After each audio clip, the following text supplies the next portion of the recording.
Joe Fouche officially announces where he will be attending college, and it is an SEC West rival. Arkansas, Missouri tonight. Can the Razorbacks finally get a much-needed win? And a lot more nonsense. It's all coming up on the Locked On Razorbacks podcast.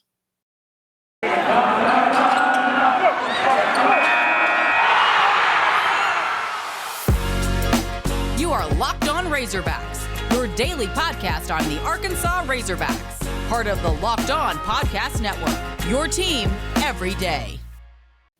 And welcome into Locked On Razorbacks podcast. I am your host, John Neighbors. I am also the host of Out of Bounds. You can catch every weekday afternoon from 1 to 4 on 103.7 The Buzz and 103.7thebuzz.com. Today's episode is brought to you by NetSuite. NetSuite is the #1 cloud financial system to power your growth.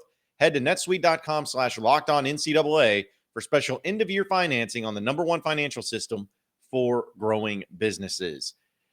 Big news, I wouldn't call it big news, but just news that maybe provided some answers to a lot of people. For instance, Joe Fouche. We were wondering about the reasons him transferring out of Arkansas and if it actually made sense and why he would do that. And it doesn't add up. Like all these questions we started having, and we all kind of hoped, or at least I did, that where he would decide to go to college would provide a more clear reasoning or answer behind why he transferred out. And yesterday, he was a captain, of course. He's a safety. He was a player that had been on the team for a long time. Officially announced that he would be transferring to LSU. Now, of course, he is from Louisiana. He was from New Orleans, and he included in his tweet, coming home, with a photo of himself wearing an Arkansas uniform on one side and an LSU uniform on the other side. He started all 13 games this season, had 75 tackles, including 7.5 tackles for losses. He had one interception, of course, was in the fourth quarter against Penn State, and which was a big one. He also played in 44 games with 34 starts, made 233 tackles and 4 interceptions in his career at Arkansas. Now, this is something that bothers me. And let me be clear about this, as I have said many, many, many, many times, but I know that you people will come out after me and say that I'm like being wishy-washy or whatever it is. But I'm going to explain. I don't like this at all. And honestly, it has necessarily nothing to do with him doing what he's doing. I don't have a problem with that. I think that's the manner in which I have a problem with it. You know, you think about what, for instance, transfers do when they enter into the portal. They try to find the best option for them. And in some cases, they have decided to go home. We see that happen a lot, or go closer to home. We've seen that happen a lot. But in a lot of cases, though, them going home or closer to home usually means that they weren't getting a whole lot of playing time where they were at, and they decided to transfer, or maybe that there was some other instance where the coach got fired or whatever. But getting closer to home was not necessarily always a bad thing, because it usually meant that you could get a waiver on your eligibility, so where you wouldn't have to sit out a year. But since that's not the case anymore, it just seems, again, like it's a free-for-all. But in this particular case, here's my thing about Joe Fouche. He can go wherever he wants. I have no problem with him going wherever he wants. It's obviously a free market to what he can do, what he wants to do. I don't have a problem with that at all. What I do have a problem with is him going back to the school, or going home, if you will, to a school that never even gave him a chance when he was coming out of high school. Didn't even want him when he was coming out of high school in LSU. And suddenly, after a few years where he's developed at Arkansas because of the chance that Arkansas gave him and the coaching staff at Arkansas developed him into, he became a quality player, a player that was considered to be a bona fide SEC caliber defensive back. And he earned that not only because of his play on the field, but also with the respect of his teammates when they voted him as captain of the Razorback football team this past year. And in that way of repaying, he goes to the school that is a rival of Arkansas, back where he's from, that didn't want him in the first place to finish out his career. That seems dirty. That seems lame. And again, I am not in any way, shape, or form like talking badly about him or anything like that. It's just I'm looking at it from the perspective of any other walk of life.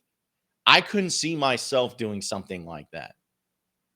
If I had a place that I wanted to go, if there was a job that I really wanted, and I was getting picked over by others all the time to go work at this company.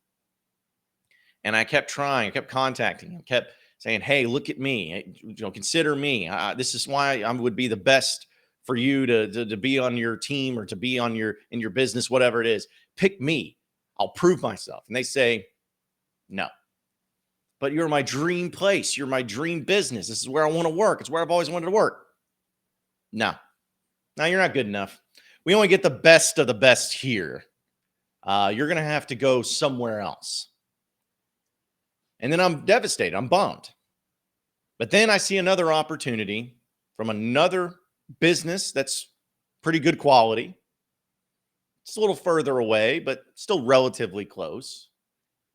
And they want me. They roll out the red carpet. They recruit me. They say, "Hey, come here. We'll get you the setup. We'll get you your own office. We'll get you plenty of opportunities to work up. We'll have a great team surrounding you. It'll work out." It may be a little suspect, but you come in. And then when you get there, things are rough. It sucks. The business is failing. It looks like everything's just going to come crumbling down. The management has no idea what they're doing. It's all just crumbling, and you're just almost embarrassed that you're working here. You're scared because you're like, "Man, this is not the way I was expecting it to go. What's going to happen here?" And then a couple years later, in comes new ownership.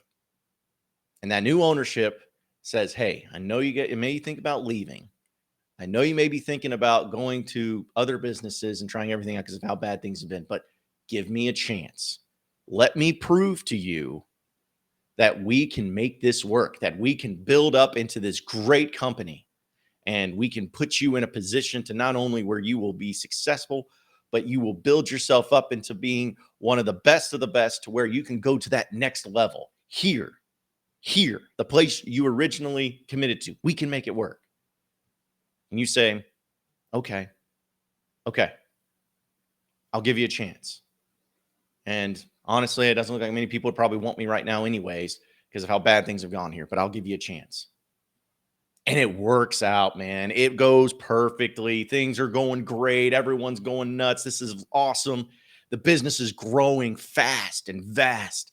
You're surpassing all these other businesses. It's organized. It's working. All of a sudden, you're in a position to where you're building yourself up and you're becoming one of the best in your department, one of the leading people. You've stepped up. Everyone's acknowledging that you are the guy. And man, look at this guy. Look how big he's been. And then you finally you're about to go into your next year, and the stars are aligning. Another big year out of you, and you can go to that next level. You can make even more money and have more success at that next level because of the way everything's been growing, and your management has put you in position to be so successful, and they've done everything possible to make you great. And suddenly you get a phone call from that old business that you wanted so bad years ago, that old dream job you wanted so badly years ago. And they tell you, "Hey, things were bad here. Lots of issues. We had to can everybody, but we got new ownership too.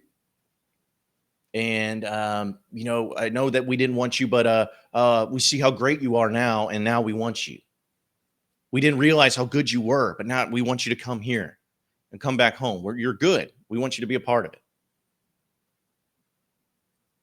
Are you really going to say yes to that? Are you really going to say, "Yeah, okay, yeah, that makes sense. I mean, forget all the other stuff. You still have been the dream job I've always wanted. And I got a year left on my contract, and then hopefully I'll get to the next level. And I feel like you could probably make it work. So yeah, peace. Forget all the stuff that you did for me, making me better at this company that we built, this company that we brought forth, at the company that we were beating out my dream job. We beat them. My old dream job, forget that. Forget all the stuff that you ever did for me. I'm going back to the place that didn't want me in the first place. Doesn't that seem wrong? Doesn't it seem weird? And who knows, maybe that analogy is not the best analogy, but that's the way I have always thought of it. I don't think I could do that. And I don't know if you could either. We're different. That's fine. And again, Joe Fouche, no issues with him transferring out. None. He wants to transfer, that's fine. Do what you want to do. But you can't expect not anybody to ever be critical or to not like it. That's my thing, is it just seems odd. And a lot of people were agreeing with me, not even just people that are Arkansas fans, just college football people that I talk to. It's like, yeah, that just seems bad. Like Joe Fouche slid and crawled to that Golden Boot trophy when Arkansas beat LSU down in Baton Rouge this year. He wanted it so bad. So bad. And you loved it for him because he was a Louisiana kid. And all that just to go to LSU. To leave you high and dry. Say, nah, I don't want to be at your place anymore. Forget all the stuff you did for me. I want to go back to that dream job for that 1 year when I'm probably not going to do anything differently and probably not do anything for my draft stock, probably not do anything for winning a national championship or being a better football team. Nothing like that. I just want to go to LSU because, that's where I wanted to go. Fine. But it just seems weird. It seems wrong. And I wonder how many people are actually dealing with that and actually going through that. Maybe it's more than I even realize, but I don't know. That's my first thought that I had yesterday. I wish him nothing but the best. I do. I never want to hate on a kid for wanting to do what's best for them, especially when I don't know their situation. I don't know them personally or anything. But just from my perspective of what went down and what went on, it just seems weird and it seems wrong. It's the new year, so that means New Year's resolutions. If yours is about getting fit or eating healthier, make sure you include Built Bar in your plan. Built Bar is the protein bar that tastes like a candy bar, but maybe even better than a candy bar. So you want to eat healthy, but it just gets so boring. Like week 3, you might be thinking, this is not just worth it. Where's the chocolate at? That's my Built Bar. 100% covered in real chocolate. 130 calories for the most of the Built Bar. So you know that it's going to be healthy. It's convenient. It tastes great. You can store them easily. You can get them on the go when you're heading to work, before workout, after workout, whatever you need to do. You can choose from all the delicious flavors that they have to offer as well. If you go to Built.com, use promo code LOCKED15, you'll get 15% off your next order. It's as simple as that. Go to Built.com, use promo code LOCKED15 for 15% off your next order. Order the whole store. Just use that promo code LOCKED15. Also, folks, an incredible app for everyone because we all buy gas, right? Get Upside. All of you have a chance to make 25 cents for every gallon of gas every time you fill up. Just download the free Get Upside app in the App Store or Google Play today and use SCORE for the promo code. And you can get a bonus 25 cents per gallon on your first fill up. That's 50 cents cash back. Don't pay full price at the pump anymore. Get cash back using Get Upside. Just download the app for free and use promo code SCORE to get up to 50 cents per gallon cash back on your first tank. And some people who drive a lot, maybe you listen to this podcast a lot while you're driving, you can make up to $200 or $300 a month in cash back just by doing this. There's no crazy catches or anything like that. Just use Get Upside. Download again at the Google Play Store or the App Store today and use promo code SCORE.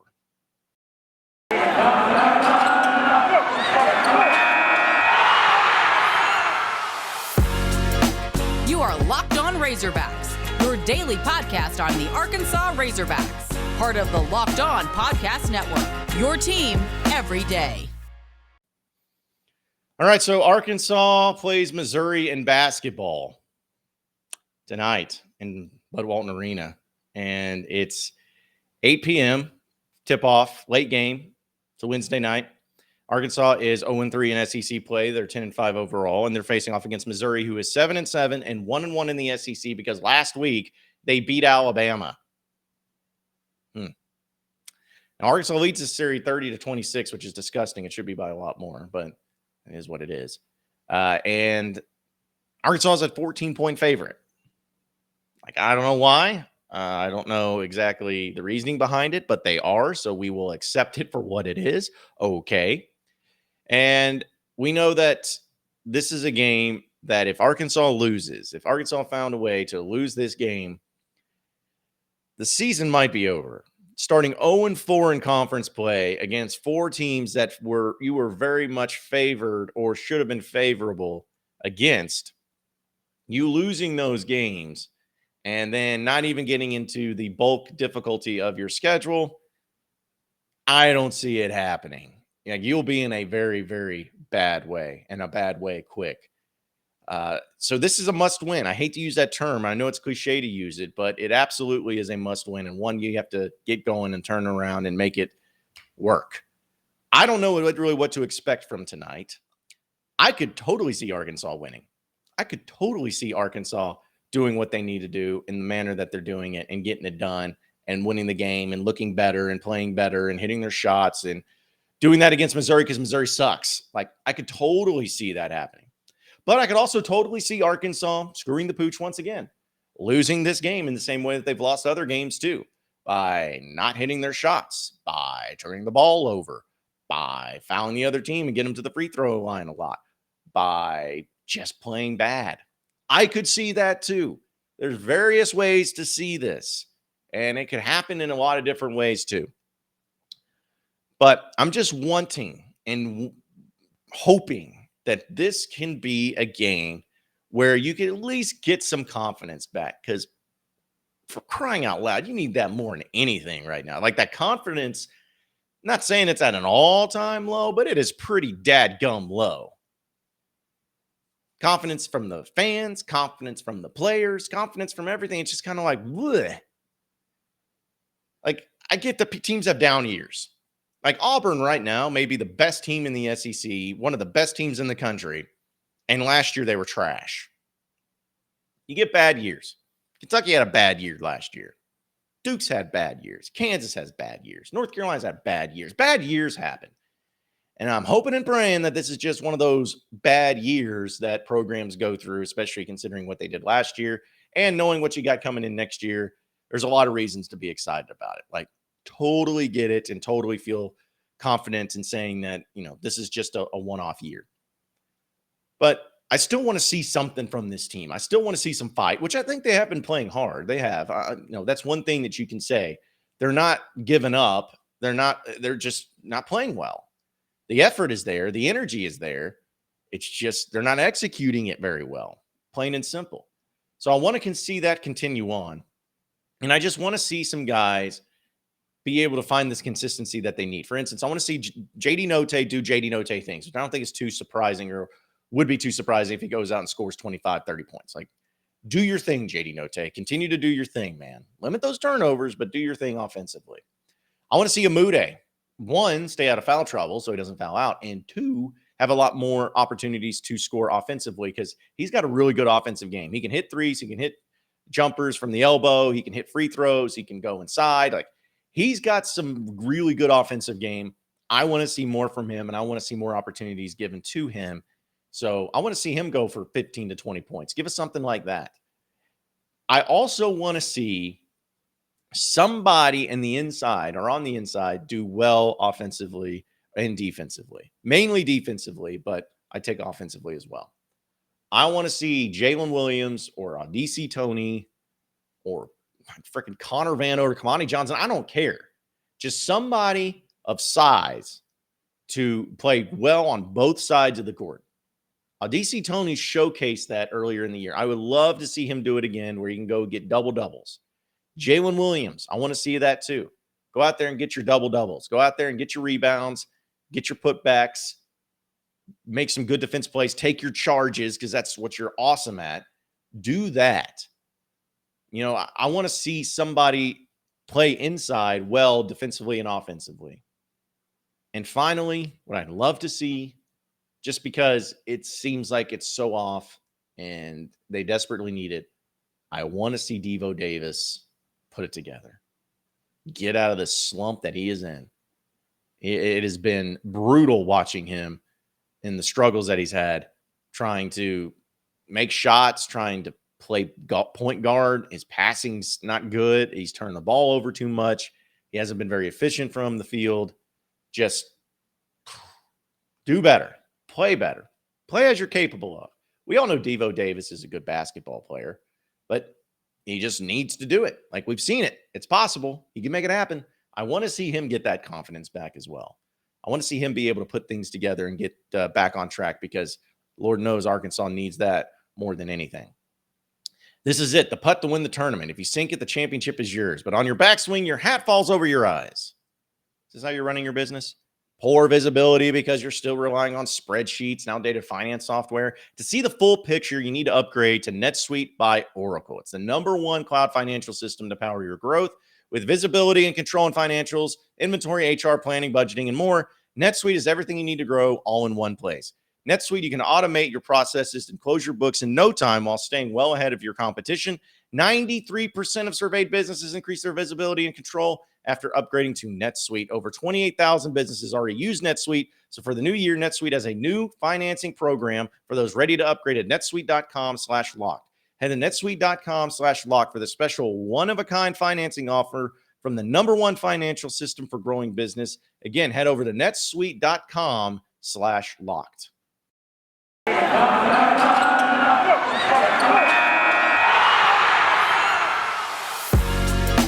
You are Locked On Razorbacks, your daily podcast on the Arkansas Razorbacks, part of the Locked On Podcast Network, your team every day. All right, so final segment of the Locked On Razorbacks podcast. I wanted to kind of give everybody an update again, because yesterday I was giving a big thank you to everybody for all the downloads and subscriptions and all those things too.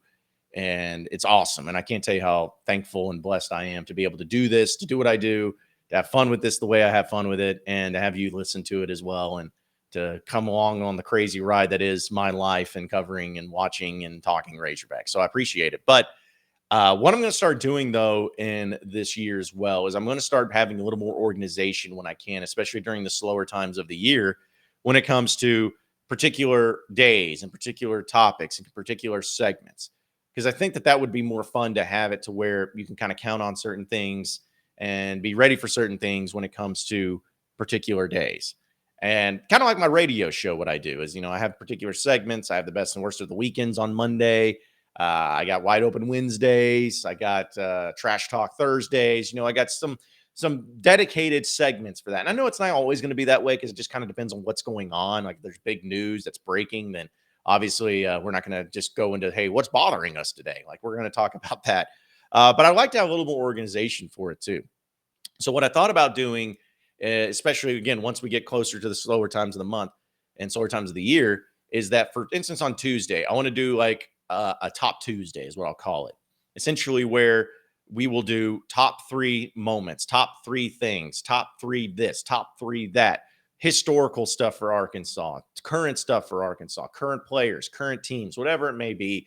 We'll do some top stuff, because everybody loves a list and loves a ranking and loves to debate and loves to argue and loves to call me how much of an idiot I am for even suggesting something like that. So we'll have some fun with that. And then, like, on Wednesdays, I'd like to have the kind of the wide open Wednesday thing where you, the listener, either tweet at me or DM me or whatever, just things you want to talk about and discuss on the podcast. You want me to discuss, want me to react to. Obviously, it could be anything, and I know it'll probably more than likely be Razorback related. I guess I could do other stuff that's not Razorback related, but still, anything like that, we would definitely be able to have some fun with and make work as well. I'm going to be including some various guests. I'm going to try to reserve that mainly for Thursdays, because I feel like Thursdays or Fridays are usually kind of the going into the weekend, previewing it a little bit, and guests can really do a good job with that. And obviously Mondays will be reactions to what happened over the sports weekend too. So all those things going into play will be perfect. I just want to keep you updated on that as well. But appreciate everybody listening into the Locked On Razorbacks podcast. Be sure to like and subscribe to the podcast on iTunes or on Google Play. You can also get after me on Twitter at BuzzJohnNeighbors for any questions, comments, concerns that you may have. We'll keep it going from there. Same podcast time, same podcast channel tomorrow afternoon. Have a great day, everybody. We'll see you.